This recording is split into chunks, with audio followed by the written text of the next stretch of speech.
E aí galera, mais uma aula de ciências nono ano. Vamos falar sobre ainda funções químicas, agora a função óxido. Vamos começar as explicações. Então os óxidos eles são compostos binários, ou seja, um dos elementos da fórmula tem que ser o oxigênio ligado a outro elemento que não seja o oxigênio. Por exemplo, CO2. É um óxido porque são dois elementos apenas, o carbono e o oxigênio, e ligados entre si. Composto binário formado por dois elementos e que o último elemento seja o oxigênio, tá? O primeiro ou outro qualquer.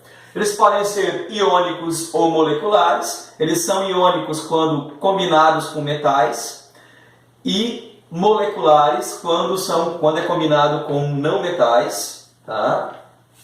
E a regra de nomenclatura é óxido de e o nome do cátion, tá? Agora, se for um composto iônico, segue essa nomenclatura normalmente. Se for um composto molecular, ou seja, o carbono se ligando a um não metal, o oxigênio se ligando a um não metal, ele vai utilizar os prefixos ainda mono, di, tri, tetra e assim por diante. Tá bom? Vamos fazer um exemplinho aqui. Vamos pegar um óxido iônico, tá? Ou seja, que ele é ligado então com um metal. Vou pegar aqui o ferro, tá? E o oxigênio. O oxigênio ele é 2-, tá? O ferro ele pode ter duas, digamos, configurações. O ferro 2+ e o ferro 3+, ou seja, o ferro bivalente e o trivalente. Oxigênio 2- e aqui 2-. Detalhe, nesse caso aqui, todos vão respeitar essa regrinha aqui, certo? Só que tem um detalhe, como o ferro ele varia, nesse caso, nem todos são assim, mas quando aparece na tabela de cátions essa variação, a gente tem que usar um número romano para identificar o tipo de cátion. Então, nesse caso aqui, 2 negativo com 2 positivo, zerou a carga, então é óxido de ferro 2, porque a carga do ferro era 2. Aqui, eu tenho 3 e 2, certo? Então, esses números devem ir para aqui para baixo. Eu tenho que ter 2 ferros e 3 oxigênios. 2 vezes 3+ dá 6+. 3 vezes 2- dá 6-. 6+ com 6- neutraliza. Agora, para fazer a nomenclatura, óxido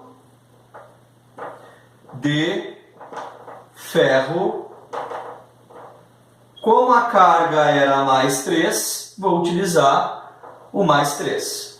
Ou seja, o 3 romano ali para poder diferenciar os dois tipos de óxidos iônicos, neste caso. Tá? Agora, se eu tenho um óxido molecular ligado a um não metal, vamos pegar aqui o CO2, carbono e oxigênio. Então, eu tenho que observar aqui, eu tenho 2 oxigênios, então eu tenho dióxido, que vai identificar aqui a quantidade de oxigênio que eu tenho na molécula, de o nome do cátion, que nesse caso é o carbono. Tá? Então, eu posso ter um outro também relacionado a isso. Vou apagar aqui. Posso ter outros exemplos.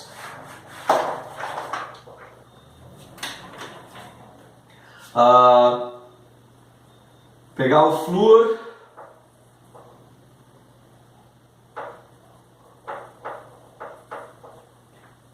vou pegar a tabela de cátions para mostrar para vocês aqui. Tabela de cátions, tá? Eu vou pegar um outro cátion aqui,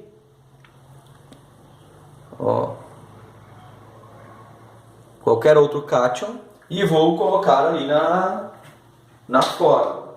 Tá? Pegar o mercúrio, que é agora um metal, né? Então eu tenho Hg, o Hg, o mercúrio está aqui na tabelinha, ó, tá? Ele é um trivalente, né? Um cátion trivalente, então ele tem a carga 3+, e o oxigênio, 2-. Então a molécula vai ser Hg2O3. Então eu vou ter, como ele é um óxido iônico, ele vai ter o nome óxido de mercúrio. Vou observar para ver se o mercúrio não tem outro correspondente no tetravalente, por exemplo. Tá? Como não tem aqui nesse caso, vou utilizar dessa maneira. Acabou a nomenclatura. Agora, se eu pegar um outro tipo de óxido, por exemplo, vou para o monóxido de carbono, né? Ó, eu tenho um oxigênio, como ele está ligado a um não metal, então eu tenho mono do prefixo, monóxido, monoóxido fica estranho, então vamos unir ali, né? Fazer uma conjunção no português, né? De carbono.